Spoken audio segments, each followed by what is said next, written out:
2024 will soon be behind us, and so it's time for our traditional recap of all the big moments we celebrated this year as it almost comes to an end. The year was filled with remarkable stories of courage, innovation and unity that proved our nation's spirit is unstoppable. Not to mention online the countless incredible stories, each racking up hundreds and thousands of views and sparking meaningful conversations. Well, this morning we're joined by Nhlanhla Mahlangu, reporter and producer at Channel Africa, and Simphiwe Majola, renowned publicist, as we look into the year it was in the entertainment industry. A very good morning. Thanks for joining us. Welcome. Good morning. Good morning. Thank you so much for having us. My goodness gracious me, what a year it was, especially in the entertainment sector. How would you sum it up? Look, it's been a very eventful year for us, good and bad. We had a lot of highs and lows, but it's really been great. Yeah.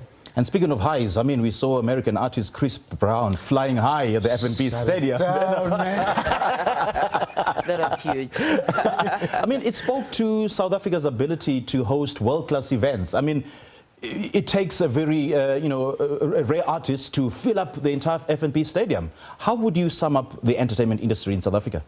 Definitely agree. It's been, it had its ups and downs.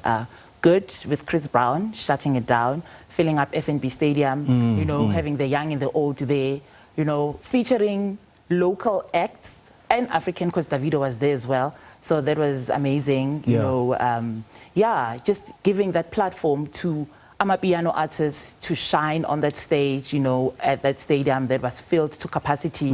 We've also had, Kabza the Small, also who filled the Gold Reef City with his Kabza in Symphony. He also, brought the spotlight on, South African music, where he featured also Amapiano artists with a live band, with a symphony. That was just amazing to watch and experience as well. But we've also had our lows, we've lost so many people this year, the likes of Mekoni, the likes of Mpho, Sibeng, the likes of Solimoholo, and just yesterday we lost Cheryl De Villiers. Michelle Bouters. I know. I was shocked. I was proper shocked as well. Even though, yes, we knew about her battle with cancer, but obviously we didn't think it was going to be this soon. I mean, such talent. I was proper devastated because I've actually worked with her as well in the past. And we've got so much to celebrate in South Africa. I mean, Tyler stole the show at the Grammy Awards, BET Awards, Billboard Awards. Nothing seems to be stopping her, isn't it? She's completely unstoppable and she's doing everything in her power to represent and put South Africa on the map. Even though, yes, she also had her lows as well. But with that being said, I always advise, for instance, when she had that controversy about her identity, it's small things that could have been course-corrected, perhaps with her management, telling her and training her to say, when you go abroad, we don't use terms like coloured. Being coloured is acceptable in South Africa, but obviously when you go abroad, it has negative connotations. So it's such small things, but irrespective of all of that, she showed her determination and to succeed, and she's pushed him, and she was engaging with her fans, giving us good music and performances irrespective. And filling the Sunbed Arena. And filling the Sunbed Arena. It was amazing, It was amazing to watch. And a relatively new artist, not every artist who's still new in the game can fill up the Sunbed Arena. But again, I always say, much as a lot of people think she's new, she's always been around. Tyler is one artist who's really paid her dues. A lot of people might not have known her or seen her, but she's always been working hard. I mean, I always see her at Universal Studios in Rosebank about 4 or 5 years ago. So she's always been there, pushing until knocking on her door. And speaking of another artist that kept on pushing until luck knocked on her door was Makazi. I mean, look at her. She won Best International Act. This is one artist who respects her craft. I love her. And yesterday, filling up the Polokwane Stadium was just amazing. Imagine. So seeing those visuals, people coming out in their numbers, it just shows also just how much we support our artists. Once you put out there that you are performing, people will always support you, especially if you interact with your audiences, with your fans, with your supporters. So she's been great. She's released quite good music that also just appeals across, different, people. So she's also just done great as a whole, as an artist. Yeah, and it shows that South Africa is not tribalistic when it comes to supporting music. If you're good, you're just good. Whether you're a vendor, tsonga, whatever. Yeah. Isn't it? I totally agree. I totally agree. Her craft is good. Again, she's also good at what she does. Because remember, she also had a bit of controversy when she mentioned what people have, Chris Brown's tickets were sold out and not hers, and things like that. Right. That also sparked, I thought that was great PR, because it created it had to put a lot of guilt to people. Yeah. We now had to support. We even saw the Minister of Sports, Arts and Culture now taking it on his shoulders to make sure she also got the equal support that they gave to Chris Brown. Yeah. So it was great to watch. And just giving out those tickets to the fans, to people who ordinarily would not have been able to afford to go to that stadium. Yeah. But, the minister made it possible for people to attend that show, because I saw there's a video that he posted on X where he had like a big stack of tickets. And he was just saying, people who want tickets can't get those tickets. So that was amazing. I wish we could get more of that, where the arts and culture department supports our own, because that's what they need. They just need that support, and they'll excel in everything that they do. You know what South Africans said? They said that show was Makadzi's one-woman show featuring Chris Brown. I support that because she's South African. Yes. Yeah. And then Miss South Africa, Mia Leroux, she walked away with the Miss South Africa title, and despite her disability, she managed to, crack the ceiling. That was amazing, because it just shows that if you believe in yourself, anything is possible. She just also put the spotlight on, people living with disabilities, that you can do it if you put your mind to it. So that was just, something worth highlighting, that it was good for the judges also of Miss South Africa to shine the spotlight on somebody that's living with a disability, to represent the country as a whole. Yes. Yeah. And I quite liked the question during the Q&A session, where she said she wants to include the excluded. So moving forward, do you think South Africa is now at a point where we will embrace everybody despite their disability, and not look at them as the other type of group? I think we are at that time of the era where we have to do that. Umia is a clear example, and she's shown Wuti. We're now living we need to be inclusive. We have to be included, the part of us. So whether we like it or not, we're no longer in that era where there was those segregations anymore. But no. And that was actually great for South Africa, because I think we're the first country to have done something like that, more especially for South Africa. Yeah. So that change was really great, even worldwide. Although, even though she couldn't make it to Miss Universe. She couldn't make it to Miss Universe, because it was too much pressure, but the mere fact that she was there was a big for us. Awesome stuff. And now Doja Cat performed at the Global Citizen Festival in New York in a dress beater to resemble the South African flag. That had people talking. South Africa never ceases to amaze, eh? Yeah. And also, she's based overseas, but she still has her roots firmly rooted in South Africa, which is amazing. Her father being South African, also just, puts that stamp that, she's a global citizen representing the country abroad. So it's actually good. I thought that was amazing for her. And just considering how many South Africans have made it on the international scene, we've got Doja Cat, we've got Tyler, we've got Trevor Noah, and Zozibini Tunzi, who will forever be the Miss Universe, the permanent Miss Universe. That's what people have christened her. Black Coffee as well. And Black Coffee as well. He's a global citizen. He's had, sold out shows overseas. Even when he's performing here in South Africa, people are just, going out in their numbers to see him perform. So they really put the South African entertainment scene on the global map. And I just mentioned Trevor Noah. Remember that during a podcast session, he opened up about his mental health and the challenges of being on The Daily Show. So what do you make of that? Look, I think that was really great because now he was also trying to encourage, because trying to focus on the importance of mental wellness. Yeah. A lot of people are going through a lot and they're not, they never talk about it. But he was there. I mean, he was showing the vulnerable side of fame. If it could happen to him, it could happen to me too. And this is what he's doing. You know what I mean? So I thought that was really special because it's now encouraging even other men to speak up, seek help for them to be able to continue living. And speaking of fame, how well do you think South African artists and celebrities alike handle fame? Do you think they do it effectively? I mean, you've been in this industry for a very long time. I know. So it depends. Most of the ones that have good management team, I get trained, they know what to do, they know how to deal with the perks of being in the fame, being in the spotlight, in the public eye. However, some of the ones that usually think they can manage themselves struggle because they don't understand how to handle fame and its perks and how to even to deal with the public. Yeah, I think just also having a good support structure, goes a long way. Because if you've got good management, you've got a good family that supports you, I mean, anything is possible. Most importantly, your fans. Yeah. If your fans support you, nothing will go wrong for you. Yeah.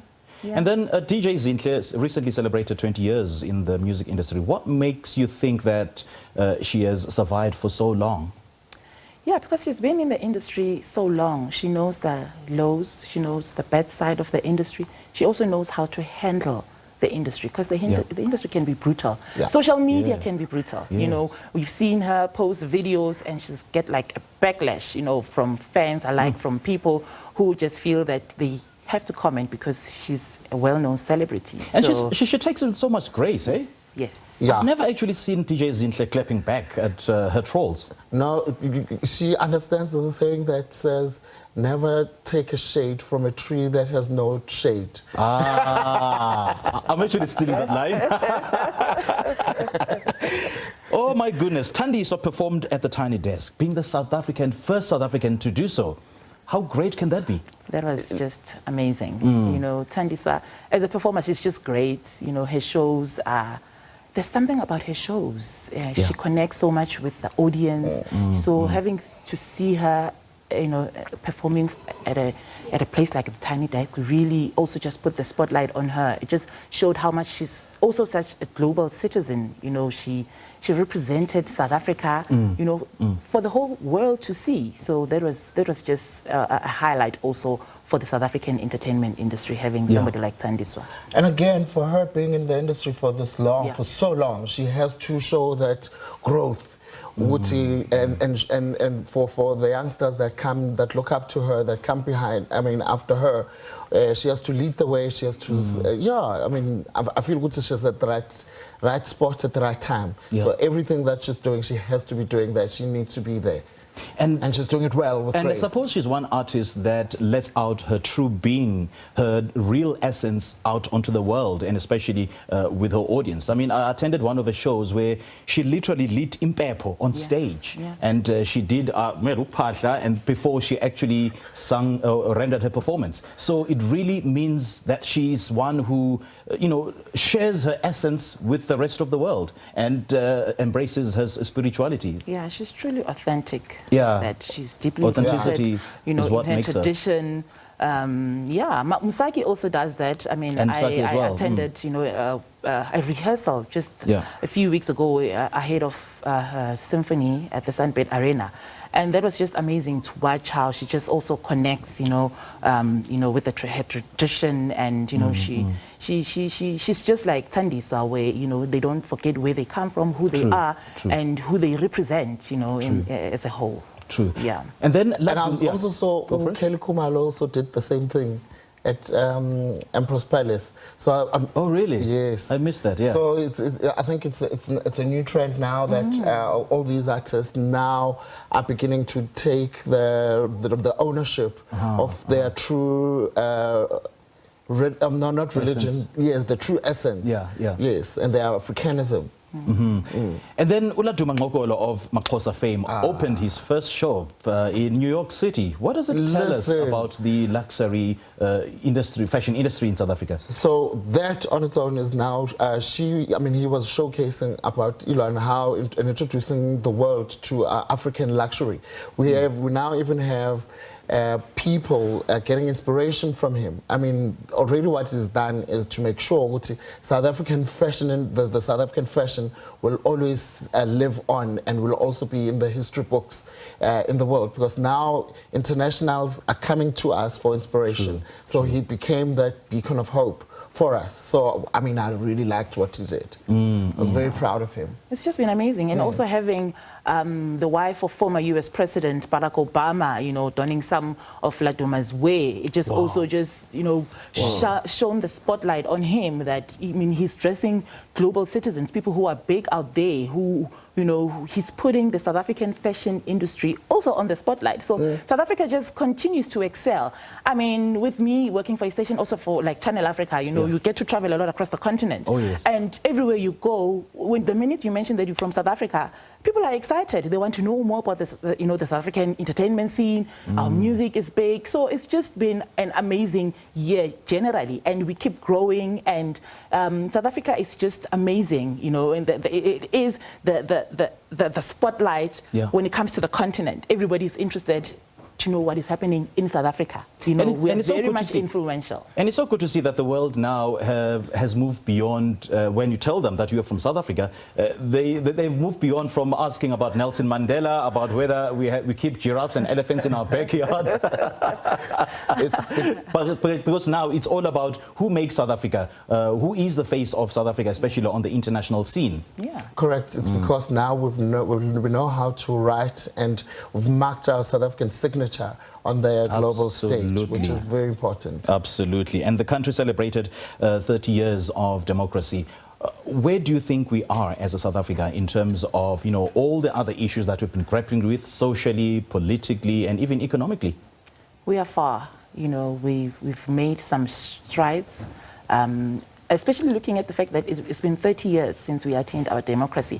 Even that on its own, the celebration was huge. I like what government did there, because how they celebrated, they made sure that they incorporate all the music genres, and taking us back to 30 years ago, to the music that we listened to 30 years ago, to the music that's currently big now. So that on its own just shows that, even the powers that be are acknowledging that the entertainment industry is a force to be reckoned with. The entertainment industry keeps growing, and it is growing in leaps and bounds, and it's still going to grow, like we've just alluded to, with all the people that, are putting the South Africa on that global map.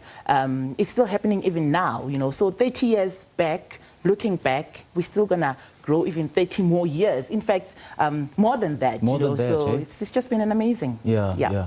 It's only the beginning. Yeah. It's only the beginning. It certainly is, eh? It's only the beginning. It certainly is. We're still pushing, and we're still going to take over the international game. So all of them are looking up to South Africa. As you saw, everyone will be flocking into South Africa, because that's where they'll be that's where they're getting inspiration from. Yeah. Gosh, unfortunately we're out of time, man. But thank you so much for joining us. And before I let you two go, we know that we can never discuss December in the entertainment calendar without discussing Song of the Year. I'm going to put you on the spot. Which one do you think will be Song of the Year? Yay! Yay, indeed. Yay, indeed. Flip. I've got quite a few, man.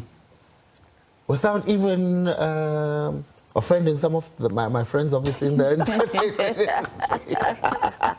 So you really put me on the spot. Look, I've got a lot of my favorites that I can't really mention now, but all I can say is, may the best win. That is the safest answer I've heard all day. Personally, I just think Cash Content, Billy Malung, is, with the dance craze that's doing rounds now, everybody just wants that song. I mean, when you go to even, a function, people request that song. So for me, I think that's the song that's going to break the year. I don't know. I mean, Amapiano is big. There's so many nice Amapiano songs currently that are on high rotation on a number of stations. But I'm sure it will be an Amapiano song. Cash content, I think so. Okay. I don't know. Okay, let's wait and see. We'll see. And we actually excel in dance challenges, eh? Yeah. Definitely. Yeah. All right, thank you so much for joining us. We do appreciate your time, eh? Thank you so Thank you. much. All the having best for us. the new year. Thank you. Great stuff. We just spoke to Nhlanhla Mahlangu, reporter and producer at Channel Africa, and Simphiwe Majola, renowned publicist, as we wrap up the entertainment news for 2024.